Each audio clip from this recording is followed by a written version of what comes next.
So no matter what I do, the armored Dreadnought refuses to fight the enemy.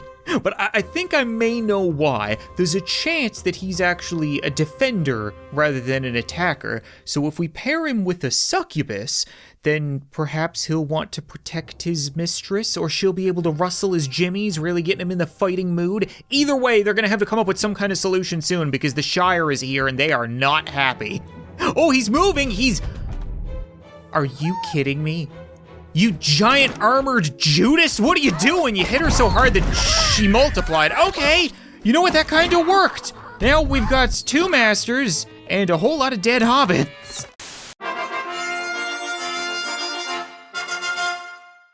What's up, guys? Welcome back to Totally Accurate Battle Simulator, the game where apparently the battles are totally accurate, but the archers in those battles are about as accurate as Stevie Wonder firing into a hurricane.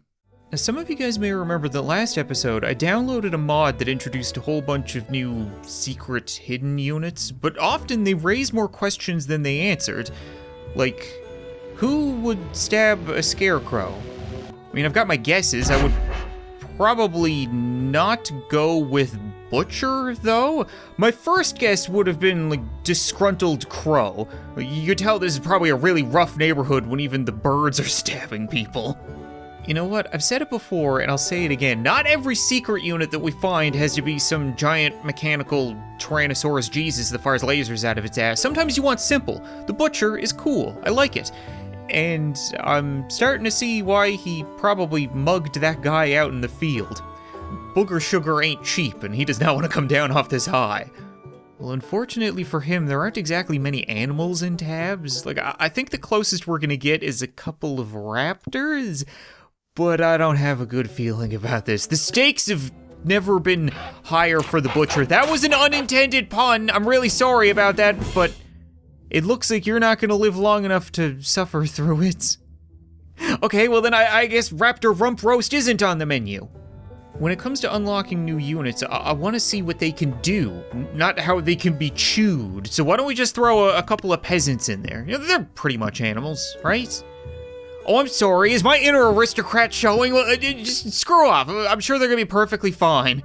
The Butcher should have no problem making quick work of them. Oof. He's really getting tenderized himself, isn't he? Could you maybe, like, stab one of them? Any of them? He's having a really hard time using that cleaver, or not. He just Jack the Rippered, like, 4 of them, and they bled. I feel the need to point out to the human reviewer from YouTube who's eventually gonna watch this video and try to take away my ads. There wasn't blood, okay? These aren't people. They're Gumbies. You cut them and they just kind of spew out fruit juice, like gushers. But he did definitely just cut them, which is unique.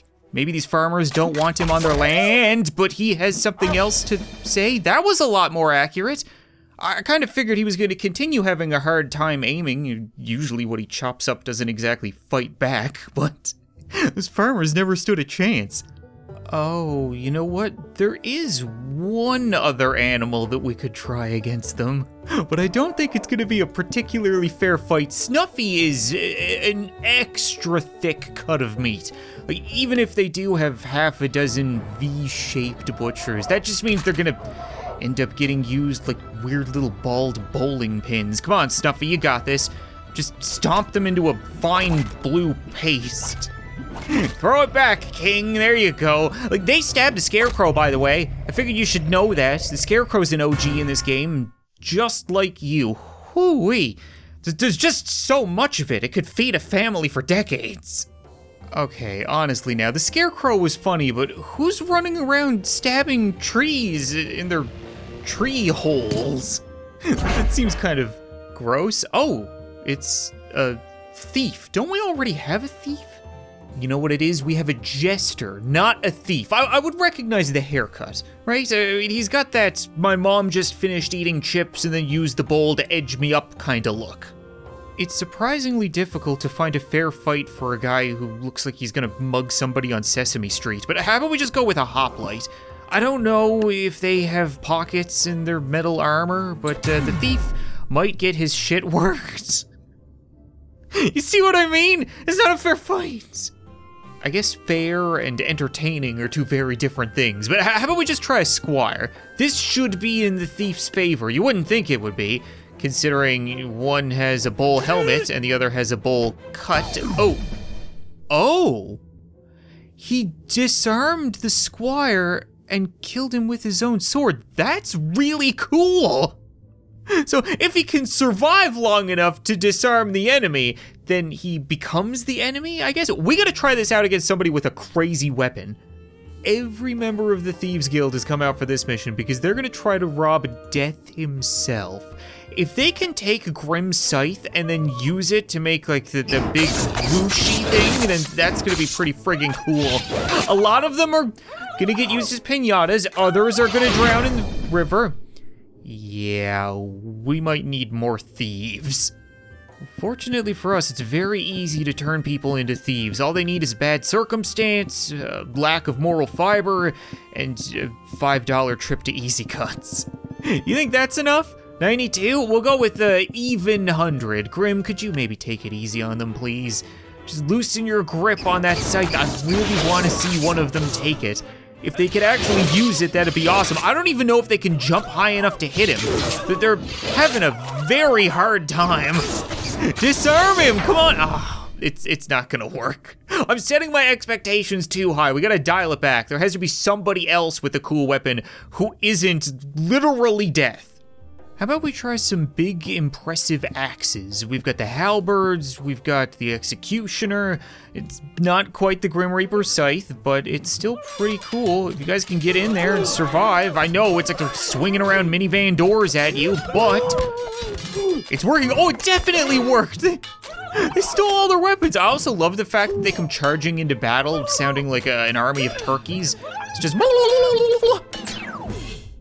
Okay, I could honestly try the thief against every unit in this game just to see if they could take like cannons or boxing gloves or magical abilities, but I might save that for another episode. If you guys want to see more of the thief, let me know, but right now, I get the feeling the king is gonna want to hear about what happened to all of his subjects.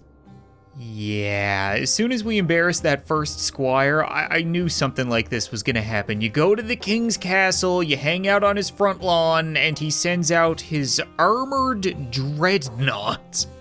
Which isn't a secret unit, it's not hidden anywhere, they just give it to you. I'm guessing they couldn't hide this thing somewhere. I included a hobbit for scale because merciful Jesus is it big. I don't even know what to send out against this thing. Like, what would be a fair fight? It only costs 1,800. There's something wrong about that. Nothing this big should be that cheap. Like, all I could really afford is like a single cat girl. All right, well, sorry about this, kitty, but you're gonna make for good entertainment. Hey, big guy, did you want to fight? I mean, don't get me wrong. We all love when a cat girl tickles our pickle. What? Does he not do anything? Hold on a second. How about armored Dreadnought against armored Dreadnought? In retrospect, I don't know why I didn't do this first. Obviously, this would be a fair fight. If they chose to fight, which they don't. Are you like some kind of passive unit? Cause that really blows. Could you maybe stop being such a giant wuss-puss and punch something?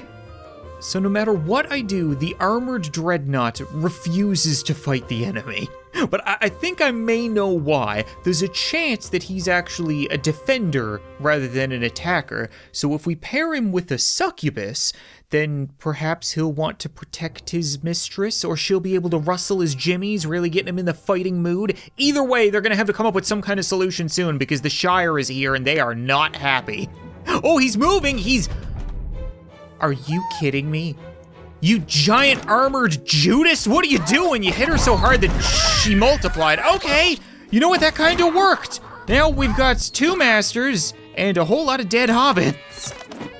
Is he turning against her? What is happening right now? I don't get it.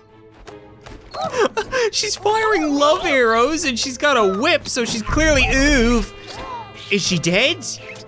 She can make duplicates of herself, which is pretty kinky, gotta say. Interesting, to say the least. I like the Succubus. Not so impressed with the Juggernaut.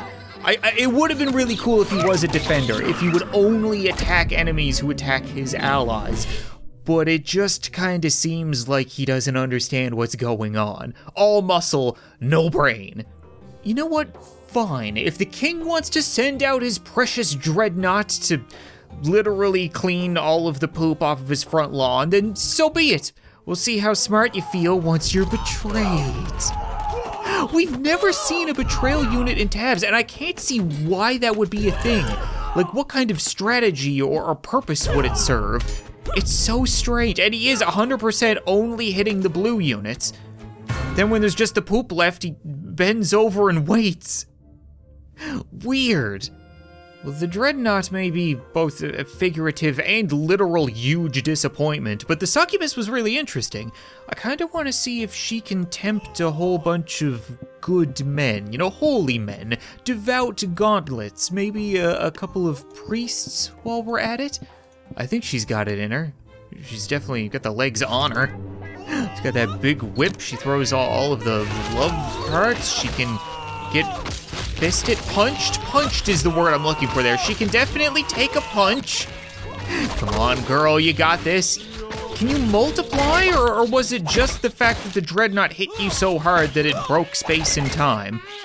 I'm honestly not sure, because sometimes tabs does that, but then other times units can actually divide. Okay, so she can have, you know, a bit of a menage a trois if need be, but I guess, you know, currently she was a little bit busy making the devout gauntlets play smoochies with all of the priests. Ew. Here's the $1 million question for you guys today. Can skeletons technically get boners? Because, like, you don't know what's going on underneath that loincloth, but at the same time, they kind of are nothing but boners, you know what I mean? Candleheads might be able to help as well. I don't think they're gonna be able to get the job done. I think there are gonna be a whole lot of very toothy smooches happening right now. Candlehead wants nothing to do with it. She gets really easily overwhelmed, though. That's the one thing. The whip is a little slow, and she can only throw the arrows so fast? Oh yeah. I guess it is kind of hard to wield a whip and a bow at the same time. Unless you multiply. Yeah, there we go. Then you got even more arms. 4. Jeez, at what point does it just become a full-blown orgy? I feel like this is ridiculous. Yeah, the skeletons never stood a chance. Even if the heart arrow hits the shield, then they still fall to pieces. Some guys just don't have it in them. Yeah, they never stood a chance. I'm curious how the skeleton is making that noise without any lips. They would have a very hard time calling a dog. Dude, just die. Okay. Succubus, overall, one of the coolest units I've seen in recent memory. Oh, I don't like the sound of that. So, this is a unit that's simply called Earth. Not sure how Earth is gonna fare in a fight, but I can tell you right now, it is really gross that it sounds like somebody is in there trying to choke Lance Armstrong. I mean, Stretch Armstrong. Why do I always get that wrong? Lance Armstrong has a single testicle. Stretch Armstrong is made of rubber. Both apply to many jokes, and I swear it's always a coin toss as to whether or not I think of the right one. Let's just have Earth fight the Ninja Turtles. Because reasons, okay? I'm done with valid reasons for the day. Flavor is out the window. I don't care if it's a fair fight. I just want to see turtle power against Spermy Planet? What was that? It sounds like there is somebody in there with like a rubber band or a wet towel, but ooh, they're throwing ropes? Are the turtles gonna chuck Earth into space? I mean, that's probably the only way you could beat this thing. What just happened? Okay, I mean, what's with the lassos? Or literally anything. Who made this? I need to know. Who wasted their time on this? You know what, I think for the sake of my own sanity, the last unit that we're gonna look at today is Minecraft Steve. I don't know how this is possible or why this is possible, but I do know that he's wearing diamond armor, so we should be in for quite the fight. We could have him face off against the imposter from Among Us. Hold on, why does he have a gun? I don't remember him having a gun.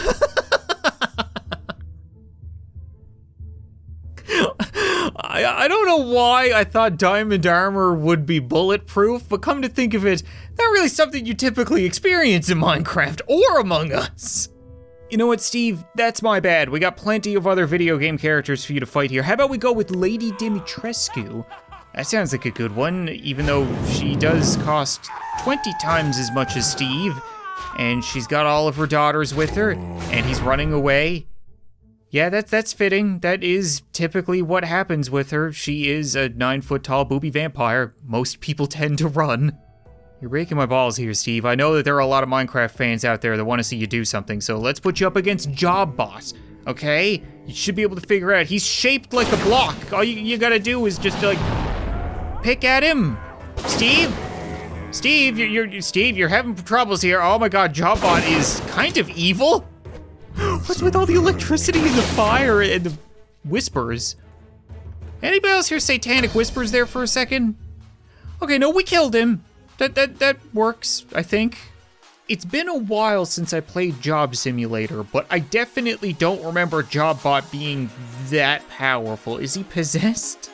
Either way, I think that's gonna be it for this episode of Totally Accurate Battle Simulator, guys. As you can see, this game has kind of just gone balls to the walls. The amount of characters, the amount of weird stuff people are making, there's so much content and so much stuff for me to do that if you guys want to see more soon, as always, be sure to leave a like in this video, leave a comment with some suggestions, stuff you want to see, and maybe I'll return for even more weird mashups soon. But thanks so much for watching this video, I hope you enjoyed, and I'll see you next time.